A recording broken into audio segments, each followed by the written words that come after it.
ভাইজান আমার ভুড়ির সাথে পাল্লা দিয়ে তেলের দাম যেভাবে বেড়ে যাচ্ছে হু হু করে প্রতিদিন, ভাই গো ভাই, আজকে কিনে আনলাম 210 টাকা করে লিটার, সামনে আরো কত বাড়ে কে জানে। তো এই যখন অবস্থা তখন এই চমৎকার জিনিসটার একটু সাক্ষাৎ পেয়ে গেলাম। ধন্যবাদ পাওয়ার মলকে, তারা একদম সঠিক সময়ে সঠিক একটা জিনিস আমাদের স্টুডিওতে পাঠিয়েছে এবং এই জিনিসটা নিয়ে আমরা একটু গবেষণা করব এবং আপনাদেরকে মূলত জানানোর চেষ্টা করব এটা কি আসলে কোনো কাজের জিনিস নাকি হুদাই টাকা নষ্ট। আসসালামু আলাইকুম প্রিয় দর্শক, আমার নাম ওয়াহিদ, দেখছেন আপনাদের ভালোবাসার channel tech to the point. এবং এখন কথা হচ্ছে যে ভাই এই এয়ার ফ্রায়ার জিনিসটা আসলে কি, এটা কেমনে কাজ করে। বেসিক্যালি এটা গরম বাতাস দেয়, এয়ার ফ্রায়ার বাতাসে ভাজি করে দেয় সব কিছু এবং ভাজির পাশাপাশি অনেক রান্নাবান্নাও করে, সেটা ডেফিনেটলি আপনাদেরকে আমাদের আজকের কন্টেন্টে দেখাবো। বাট এর মেইন ফাংশন হচ্ছে এর মধ্যে খুব পাওয়ারফুল একটা মোটর আছে এবং একটা কয়েল আছে এবং মোটর ফ্যানের মাধ্যমে ওই গরম বাতাসটা এই নির্দিষ্ট একটা কম্পার্টমেন্টে পৌঁছে দেয়। নির্দিষ্ট তাপমাত্রা এবং নির্দিষ্ট সময়ের মাধ্যমে আপনি মোটামুটি অনেক ধরনের খাবার রান্না করে ফেলতে পারবেন। আপনার মোবাইল ফোনে এই জিনিসটাকে কানেক্ট করার জন্য প্লে স্টোর থেকে মি হোম অ্যাপটা ডাউনলোড করতে হবে এবং রেজিস্ট্রেশন করে রিজন দিতে হবে চাইনিজ মেইনল্যান্ড এবং ফোনের সাথে কানেক্ট করা খুবই সহজ। অ্যাড ডিভাইসে ক্লিক করার সাথে সাথে দেখবেন যে আপনার এয়ার ফ্রাইং প্যানটা রেডি এবং তারপর সেখানে প্রেস করে এই জিনিসটাকে আপনার ফোনের সাথে পেয়ারিং করে সমস্ত ফাংশন আপনি খুব সহজে ব্যবহার করতে পারবেন। সয়াবিন তেল আমাদের শরীরের জন্য কতটা ক্ষতি তা তো জানেনই এবং ইদানিং যুক্ত হয়েছে মানি ব্যাগের জন্য ক্ষতি। সো যারা আসলে স্বাস্থ্য সচেতন এবং মানি ব্যাগ সচেতন তাদের জন্য আমার মনে হয় এটা ভালো একটা জিনিস হতে পারে। এটা দিয়ে নানা ধরনের খাবার তৈরি করা যায়, যেটা ইন্টারনেটে সার্চ দিলে আপনি পেয়ে যাবেন কি কি ধরনের খাবার এয়ার ফ্রায়ার দিয়ে আপনি করতে পারবেন। তাছাড়া আমাদের কাছে যতগুলো মডেল আছে সবগুলোই মোবাইল দিয়ে কন্ট্রোল করা যায়। আপনি আপনার ফোন থেকে দেখতে পারবেন যে রান্নার কি অবস্থা, কত মিনিট ধরে আপনি রান্না করতে চান এবং টেম্পারেচার কত দিতে চান, মোটামুটি সবকিছুই ফোন থেকেই কন্ট্রোল করতে পারবেন। কনভেনশনাল ওয়েতে আমরা যখন কোনো কিছু ভাজি করি তখন তো পুড়ে যাওয়ার একটা চান্স থাকে, তাছাড়া দেখা যাচ্ছে যে তেল ছিটে গায়ে এসে লাগতে পারে, তখন আপনি আহত হতে পারেন। এয়ার ফ্রায়ার ব্যবহার করলে কিন্তু এরকম কোনো রিস্ক থাকছে না। আর আমরা সবসময় যেটা চাই অল্প তেলে মচমচা ভাজা, এই জিনিসটা শুধুমাত্র এয়ার ফ্রায়ার দিয়ে সম্ভব। আমরা বেশ কিছু খাবার ট্রাই করেছি এই এয়ার ফ্রায়ার দিয়ে, সময় থাকলে হয়তো আরো অনেক খাবার আপনাদেরকে দেখাতাম। যেমন আমরা ফ্রাইড চিকেন ট্রাই করেছি এয়ার ফ্রায়ার দিয়ে, টু বি অনেস্ট খুবই চমৎকার রান্না করতে পেরেছি। ইভেন আমরা মাছও ট্রাই করেছি, রুই মাছের একটা অংশ আমরা চেষ্টা করেছিলাম এবং সেটা খেতে খুবই সুস্বাদু ছিল। একেবারে শুরুতে ট্রাই করেছিলাম মিট বল এবং চমৎকার রেজাল্ট পেয়েছি। সাথে ফ্রেঞ্চ ফ্রাই আমরা ট্রাই করেছিলাম। ইভেন আমাদের সবার পছন্দের খাবার পেঁয়াজিও আমরা এটা দিয়ে ট্রাই করেছি, বেশ ভালো ফল পেয়েছি। এয়ার ফ্রায়ার ব্যবহার করে ব্রেড স্যান্ডউইচও বেশ চমৎকার ভাবে আপনি রান্না করতে পারবেন। ভাই যে সমস্ত খাবারের নাম আমি বললাম এটা তো সবসময় আসলে খাওয়া হয় না। আমরা সবসময় কি খাই? ডিম ভাজি, বেগুন ভাজি। এইবার কারণ এইগুলো যদি একে দিয়ে রান্না করাই তাহলে কেমন রেজাল্ট আসবে চলেন আপনাদেরকে দেখাই। ডিম ভাজি নিয়ে আমরা একটু বেশি নার্ভাস ছিলাম, কারণ আমি জানি না এই এয়ার ফ্রায়ারে মানে বাতাসের মাধ্যমে ডিম ভাজি করা আসলে সম্ভব কিনা। তো আমরা একটু কাঁচা ঝাল এবং পেঁয়াজ কুচি করে ডিমের একটা মামলেট করার ট্রাই করেছি, সামান্য একটু তেল দিয়ে দিয়েছি এই এয়ার ফ্রায়ার নিচের দিকে এবং এর ফলাফল দেখেন আপনি। To be honest, this is amazing. আর আমাদের সবার পছন্দের খাবার বেগুন ভাজি, এইটা হচ্ছে এয়ার ফ্রায়ারের একেবারে লাস্ট টেস্ট। তার কারণ হচ্ছে আপনারা সবাই জানেন বেগুন ভাজিতে অনেক পরিমাণে তেল লাগে, তো তেল ছাড়া রান্নার কথা বলতেছে সবাই এত বড় বড় করে। চলেন আমরা বেগুন ভাজি করে আপনাদের দেখাবো।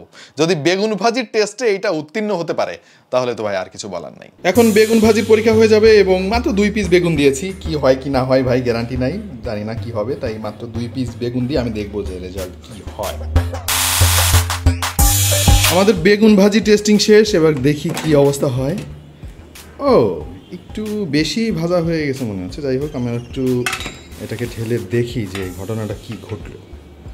অলরাইট, আমি মাঝখানে উল্টে দিয়েছিলাম, সেই অংশটুকু আপনাদেরকে দেখানো হয় নাই এবং যেমনটা দেখতে পাচ্ছেন খুব ভালোভাবে ভাজি হয়েছে, চমৎকার কালারও আসছে এবং আমরা একটু খুলে দেখি ভেতরে কি অবস্থা। হ্যাঁ, খুব ভালোভাবে সেদ্ধও হয়েছে। সো বেগুন ভাজি টেস্টিংয়ে এয়ার ফ্রায়ার মোটামুটি ভালো নম্বর পেয়ে পাশ করেছে। এই জিনিসটা দিয়ে আরো অনেক ধরনের খাবার রান্না করা যায়, যেমন মোমো পছন্দ করেন অনেকে, এটা দিয়ে পপকর্ন তৈরি করতে পারবেন, সিঙ্গাড়া, সমুচা, তারপরে ভেজিটেবল রোল, মিট স্টিক বা তারপরে বিভিন্ন টাইপের পাকোড়া, আলুর চিপস, কেক, বেগুনি বা আলুর চপ, এগুলো খুব সহজেই রান্না করতে পারবেন। আচ্ছা, এটা একটা গ্যাজেট, নিঃসন্দেহে বলা যায় কিচেন গ্যাজেট, এবং এটা কিভাবে ব্যবহার করতে হবে, কিভাবে রান্নাবান্না করা যায়, এটা ধীরে ধীরে আপনি শিখে যাবেন। আর এখন তো ইন্টারনেটের যুগ, ইন্টারনেটে এয়ার ফ্রায়ার প্রচুর রেসিপি পাওয়া যায়, সেগুলো ডাউনলোড করে বা ইউটিউবে অনেক ভিডিও দেখে আপনি খুব সহজেই অভ্যস্ত হতে পারবেন। তবে ধীরে ধীরে আপনি যতই রান্নাবান্না করবেন আপনি নিজেই বুঝে যাবেন যে কত ডিগ্রি সেলসিয়াসে রেখে কত মিনিট আমাকে জিনিসটা রান্না করতে হবে। আচ্ছা, যদি টেস্টের প্রসঙ্গে আমাকে প্রশ্ন করা হয় তাহলে আমি প্রথমেই বলে নিব, ভাই এটা স্বাস্থ্যসম্মত একটা জিনিস, এটা তো ডেফিনেটলি অনেক তেল লাগে না। আর যে টেস্ট আমরা পেয়েছি এটা অথেন্টিক টেস্ট ছিল। অতিরিক্ত ভাজা হয়ে গেলে যেমন একটা পোড়া গন্ধ আসে, সেরকম কোনো গন্ধ খাবারে আসে নাই। মোস্ট অফ দ্য টাইম আমরা আসলে বেশ সুস্বাদু খাবারই পেয়েছি। তবে একেবারে গরম তেলে ভাজি করে সেই যে একটা স্বাদ, ওই স্বাদটা তো আপনি পাবেন না একেবারে 100%। খাবারের এই স্বাদটা যদি সামান্য একটু কম্প্রোমাইজ আপনি করতে পারেন তাহলে অনেক সুবিধা পাবেন। তেল গায়ে লেগে পুড়ে যাওয়ার ব্যাপারটা তো বললামই, এর সাথে আরও আছে ভাই, অনেকে চুলায় বেগুন ভাজি বা বিভিন্ন রকম ভাজি দিয়ে দেখা যাচ্ছে ফেসবুকিং শুরু করে দেয়। এরপরে আবার অনেকে সিরিয়ালে মজে যায়, রান্না বসাই দিয়ে দেখা যাচ্ছে কিছুক্ষণ পরে যখন মনে পড়ে রান্নাঘরে এসে দেখে যে আগুন আর আগুন, এরকম একটা ব্যাপার। সো এয়ার ফ্রায়ারে কিন্তু এরকম কোনো সমস্যা নাই। আপনি টাইম সেট করে দিতে পারবেন এবং নির্দিষ্ট একটা টেম্পারেচার সেট করে দিতে পারবেন। নির্দিষ্ট সময় শেষ হয়ে গেলে এটা একা একা বন্ধ হয়ে যাবে। ইভেন চলন্ত অবস্থায় যদি আপনি এই কম্পার্টমেন্টটা টেনে বের করেন তাহলে এয়ার ফ্রায়ার অটোমেটিক্যালি অফ হয়ে যাবে, এবং আপনি আবার যখন কম্পার্টমেন্টটা এর মধ্যে দিয়ে দিবেন রান্না আবার শুরু হয়ে যাবে। So no tension. প্রত্যেকটা এয়ার ফ্রায়ারের মোট দুইটা অংশ, একটা হচ্ছে মেইন যে এয়ার ফ্রায়ারটা, আর হচ্ছে এই যে প্যানটা দেখতে পাচ্ছেন, এটা আপনি চাইলে আলাদা করতে পারবেন। এবং এর মধ্যে আবার আলাদা একটা প্লেট আছে, আলাদা একটা লেয়ার, যেখানে মূলত আপনার মাছ মাংস যা খুশি তাই আপনি রাখবেন। আর ওখানে যদি আপনি কোনো তেল ব্যবহার করেন তাহলে সেই তেলটা আস্তে আস্তে নিচের দিকের এই অংশে জমে থাকতে শুরু করবে, এবং আপনি নির্দিষ্ট সময় অন্তর অন্তর সেটা পরিষ্কার করবেন বা আলাদা রেখে দিবেন। আমাদের কাছে পাওয়ারমল মোট 4টা মডেল পাঠিয়েছে ট্রাই করার জন্য, এবং প্রত্যেকটা মডেলই ঠিকঠাক কাজ করেছে। কোনোটার ক্যাপাসিটি বেশি, কোনোটার কম, এবং এই প্রত্যেকটা মডেলের দাম সহ ডিটেলস আমাদের ভিডিও ডেসক্রিপশনে দেওয়া থাকবে। আপনারা সেখানে ক্লিক করে সমস্ত ডিটেলস পড়ে নিতে পারবেন, কিভাবে অর্ডার করবেন সমস্ত প্রসেস সেখানে দেওয়া আছে। আচ্ছা, এই জিনিসগুলোর একটু নেগেটিভ ব্যাপার নিয়ে আলাপ করা যাক, চলেন।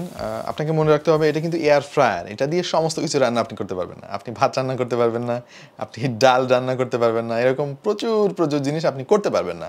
যেহেতু এটা একটা ফ্রায়ার, ও মোটামুটি ভাজি টাইপের যত রান্নাবান্না আছে সব করতে পারবে। আরেকটা ব্যাপার হচ্ছে তেল ছাড়া, এই কথাটা বারবার লোকজন বলতেছে, বাট তেল লাগে কিন্তু অনেক কম লাগে। আবার তেল ছাড়াও যদি আপনি রান্না করেন ওইটার টেস্ট একটু তুলনামূলকভাবে কম আসে। আমি ট্রাই করেছিলাম, বাট তেল সামান্য একটু যদি তেলের প্রলেপ দিয়ে দেওয়া হয় খাবারের উপরে রান্না করার আগে, তাহলে ওইটার টেস্ট আবার বেটার আসে। আর একটা ব্যাপার হচ্ছে এই কম্পার্টমেন্টটা যেহেতু আপনাকে ভেতরে পুশ করে দিতে হচ্ছে, তার মানে হলো ভেতরে রান্না কি হচ্ছে, কিভাবে হচ্ছে এটা আপনি দেখতে পারবেন না, যেটা কড়াইয়ের উপরে মাছ বা বেগুন দিলে আপনি দেখতে পেতেন। তো মোটামুটি সবগুলো মডেল নিয়ে একটু ঘাটাঘাটি করার পরে আমরা যেটা বুঝলাম জিনিসটা আসলে বেশ কাজের। সারপ্রাইজিং যে ব্যাপারটা সেটা হচ্ছে ভাই, এগুলোর দাম আমি অনেক বেশি ভেবেছিলাম। ইভেন ইন্টারনেট ঘাটাঘাটি করে যেটা দেখলাম, এগুলোর দাম প্রচুর, মানে 20,000 টাকার উপরে আরও বেশ কয়েকটা মডেল আমি দেখলাম। বাট পাওয়ারমাল এই জিনিসগুলো বেশ কম দামে সেল করতেছে, এই জিনিসটা আমার ভালো লাগছে। আমাদের কাছে যে মডেলগুলো আপনারা এতক্ষণ দেখলেন, এটার মোটামুটি 10,000 টাকার আশেপাশে এখনও পর্যন্ত দাম আছে। সামনে হয়তো দাম আরও বাড়বে। আমি এক্স্যাক্টলি প্রাইসটা বলতেছি না, কারণ ভাই এখন 10,000 টাকা বললাম, কিছুদিন পরে 15,000 টাকা দেখে আপনি আমার গালাগাল শুরু করলেন। সুতরাং ডেসক্রিপশনে আমি লিঙ্ক দিয়ে দিচ্ছি, ওইটা নিয়মিত আপডেট হয়, আপনি ক্লিক করে দাম সহ বিস্তারিত সবকিছু দেখে নিতে পারবেন। যাদের বউ ঘন ঘন রাগ করে বাপের বাড়ি চলে যায় তাদের আর টেনশন নাই, একটা এয়ার ফ্রায়ার যদি থাকে আর একটা রাইস কুকার থাকে, ব্যাস বউ যতদিন খুশি থাকুক। আরেকটা ব্যাপার, আপনাদের মধ্যে যারা ব্যাচেলার আছেন, ভাই এই ব্যাচেলার জীবনের মতো বিড়ম্বনা নাই। আমিও ব্যাচেলার জীবনটা পার করে এসেছি। নিম্নমানের খাবার খাইতে খাইতে মানে কি বলবো, জীবনটা ঝালাপালা হয়ে যায়। দেখা যাচ্ছে যে আপনি চাইলেও তো সবকিছু রান্না করতে পারবেন না, সেরকম আয়োজন করা লাগে। এখানে তো আয়োজনের কিছুই নাই, আপনার গ্যাস লাগতেছে না, আপনার কেরোসিন তেল লাগতেছে না, জাস্ট ইলেকট্রিসিটি বিল নিয়ে একটু tension. Oh by the way, electricity বিলের ব্যাপারটা তো আলাপ করা হয় নাই। ইলেকট্রিসিটি বিল ডিপেন্ড করবে আপনি টেম্পারেচার কত দিচ্ছেন, কত সময় ধরে রান্না করতেছেন। আমরা আসলে মাসখানিক হয় নাই এগুলো ইউজ করতেছি, সো আপনাকে আইডিয়া দিতে পারবো না। তবে বেশ ভালোই আর কি। মনে করেন যে আপনি যদি প্রতিদিন রান্নাবান্না করেন এটা দিয়ে, মাস গেলে 800-900 টাকা বিল তো আসবেই। তো ভাই ব্রাদাররা, আমরা ভিডিওর প্রায় শেষ প্রান্তে চলে এসেছি। আপনাদের মধ্যে যারা স্বাস্থ্য সচেতন এবং মানিব্যাগ সচেতন তারা চাইলে এয়ার ফ্রায়ার কিনতে পারেন, এবং যেহেতু দামটা মোটামুটি হাতে নাগালেই আমি বলবো, ধন্যবাদ পাওয়ার মলকে সেই জন্য। সুতরাং আপনি ট্রাই করে দেখতে পারেন, আশা করছি আপনার কাজে আসবে।